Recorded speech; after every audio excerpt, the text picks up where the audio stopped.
1913년 가을 워싱턴의 한 노인이 자택문을 잠그고 나섰다. 나이 71. 손에는 지팡이 대신 리볼버가 들려 있었다. 그는 유서를 남기지 않았다. 다만 며칠 전 조카딸에게 보낸 편지에 이렇게 적었을 뿐이다.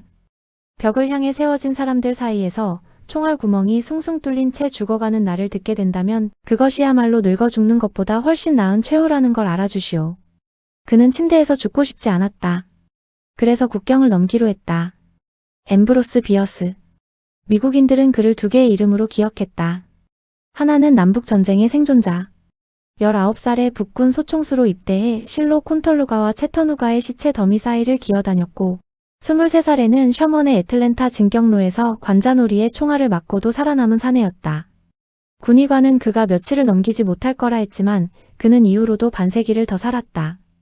부상에서 회복하는 동안에도 그는 곧장 전선으로 복귀해 종전까지 10차례 넘는 전투를 겪었다고 훗날 회고했다.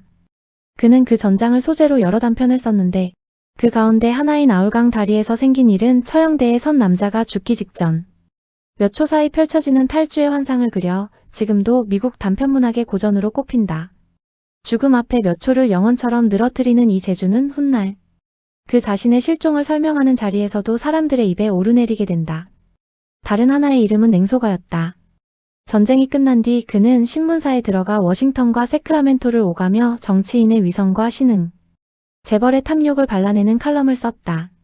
철도왕 콜리스 헌팅턴이 의회의 로비에 정부 채무 상환을 100년 뒤로 미루려 하자 비어스는 의사당 계단에서 기자들 앞에 그를 세워두고 공개 질문을 퍼부었다. 이 한 편의 기사로 법안은 무산됐다. 사람들은 그의 문장을 두려워했다. 그가 평생에 걸쳐 신문 칼럼 여기저기에 흩뿌려 두었다가 훗날 한 권으로 묶은 악마의 사전은 사랑을 결혼으로 치료될 수 있는 일시적 정신착란이라 정의했고 평화를 두 전쟁 사이 서로를 속이는 기간이라 불렀으며 무덤을 육체가 영혼을 기다리는 장소라 불렀다. 사람들은 그 문장을 읽으며 웃었지만 정작 그를 가까이 하려는 이는 드물었다. 그는 자신이 몸담았던 신문사의 발행인마저 가차없이 조롱했다.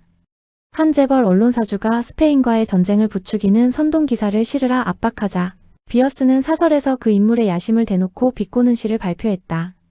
얼마 뒤 실제로 대통령 후보가 암살당하는 사건이 벌어지자 정적들은 그 시가 암살을 부추겼다며 그를 공격했다. 논란은 몇 달간 이어졌고 그는 끝내 사과하지 않았다. 그는 원한을 지우는 법이 없는 사람이었다. 화해를 청해오는 이들에게도 그는 악수 대신 냉담한 눈길을 돌려줄 뿐이었다. 그는 큰 키에 흰 콧수염을 기른 등이 꼿꼿한 노신사였다.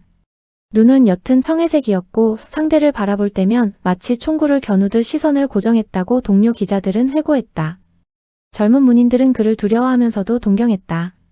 무명의 신문 기자였던 젊은 잭 런던이 소설 원고를 들고 그를 찾아왔을 때 비어스는 문장을 절반쯤 읽다 말고 여백에 붉은 줄을 그었다. 형용사를 줄이게 그는 그렇게만 말했다고 한다. 시인 조지 스털링을 비롯한 캘리포니아의 젊은 작가들은 그를 스승이자 심판관으로 여겼다. 그의 인정 한마디에 문단에서의 운명이 갈렸다.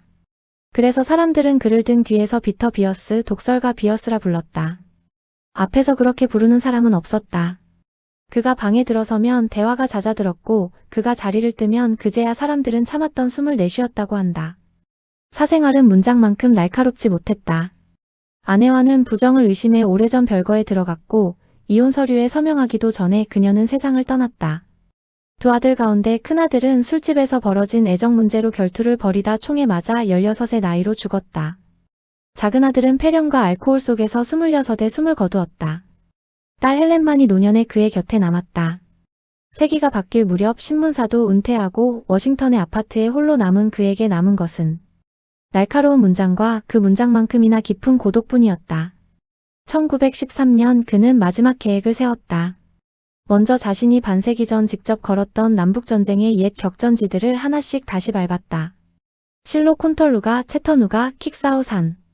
반세기 전 죽음을 스쳐 지나갔던 그 자리에 다시 서서 그는 지인들에게 보내는 편지마다 이번이 마지막 여행이 될 것 같다는 말을 흘렸다. 순례를 마친 그는 텍사스를 거쳐 국경으로 향했다. 목적지는 멕시코, 이유는 혁명이었다. 당시 멕시코는 판초 비아가 이끄는 농민 반군과 정부군이 뒤엉켜 싸우던 내전의 땅이었다. 늙은 저널리스트에게 그곳은 단순한 취재지가 아니라 어쩌면 스스로 골라낸 마지막 전쟁이었다. 국경 저편의 사정을 그는 이미 어느 정도 알고 있었다. 3년 전 시작된 멕시코 혁명은 독재자 포르피리오 디아스를 몰아낸 뒤에도 끝나지 않고 여러 파벌의 군벌들이 서로의 뒤통수를 노리는 진창이 되어 있었다. 그 가운데 판초 비아는 목동과 밀수업자 출신으로 북부 사막을 누비며 농민들을 규합해 이른바 북부사단이라는 반군을 조직한 인물이었다. 그는 기차를 탈취해 병력을 실어 나르고 점령한 도시의 은행을 털어 군자금을 댔다. 신출귀몰한 그의 용병술은 미국 언론에도 낭만적인 무법자의 이미지로 소개되곤 했다. 늙은 종군 기자 출신인 비어스에게 그 소식은 마지막으로 한 번 더 총성 가까이 서보라는 초대장처럼 읽혔을 것이다. 그는 엘페소에서 국경을 건너 치와와주로 들어갔다. 비아의 반군 부대에 종군 기자 자격으로 합류했다는 소식을 편지로 딸에게 전했다. 편지는 치와와주의 소도시 치와와시티에서 붙여졌고 소인의 날짜는 1913년 12월 26일로 찍혀 있었다. 편지에는 내일은 어디로 향할지 모른다는 담담한 한 줄이 덧붙어 있었다. 그 편지가 세상에 남은 그의 마지막 육성이었다. 이후의 기록은 오로지 소문으로만 이어진다. 어떤 목격담은 그가 비아군을 따라 오호나가 전투에 종군했다가 이듬해 초 벌어진 티에라블랑카 전투 직전 어느 마을의 담벼락 앞에서 총살당했다고 전한다. 늙은 외국인이 정부군의 첩자로 몰려 즉결 처형됐다는 설이었다. 또 다른 소문은 그가 전투 도중 유탄에 쓰러져 이름 없는 구덩이에 다른 전사자들과 함께 묻혔다고 했다. 어떤 이는 그가 애초에 멕시코 국경을 등지고 그랜드 캐니언으로 방향을 틀어 협곡 밑바닥에서 스스로 목숨을 끊었을 것이라 주장했다. 늙고 병든 몸으로 낯선 전장의 총알을 기다리는 대신 아무도 모르게 조용히 사라지는 편을 택했으리라는 것이었다. 시신을 봤다는 사람도 무덤의 위치를 안다는 사람도 끝내 나타나지 않았다.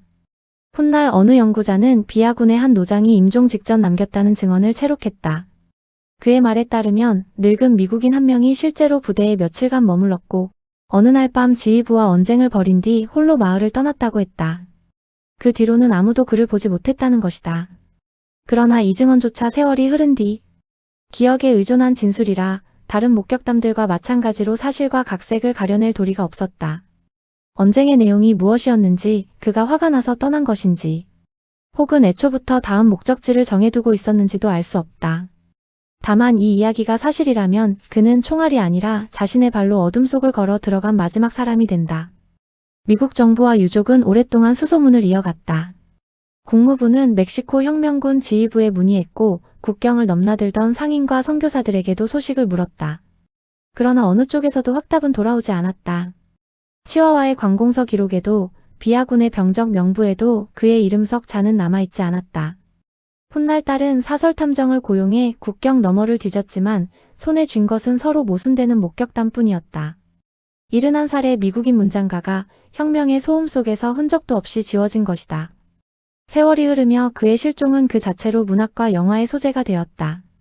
어느 소설가는 그를 국경 이쪽 저쪽을 떠도는 유령 같은 인물로 되살렸고 그 소설은 훗날 스크린에도 옮겨져 그의 마지막 나날을 낯선 상상으로 채웠다.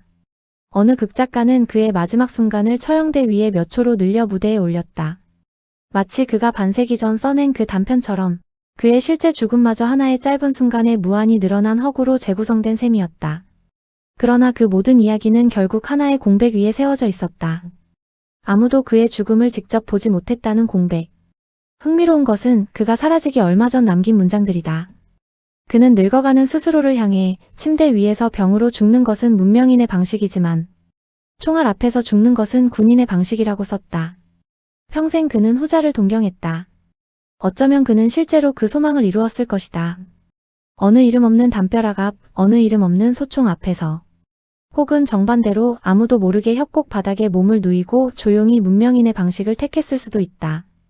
지금도 치와와 사막 어딘가에는 이름 없는 무덤들이 흩어져 있다.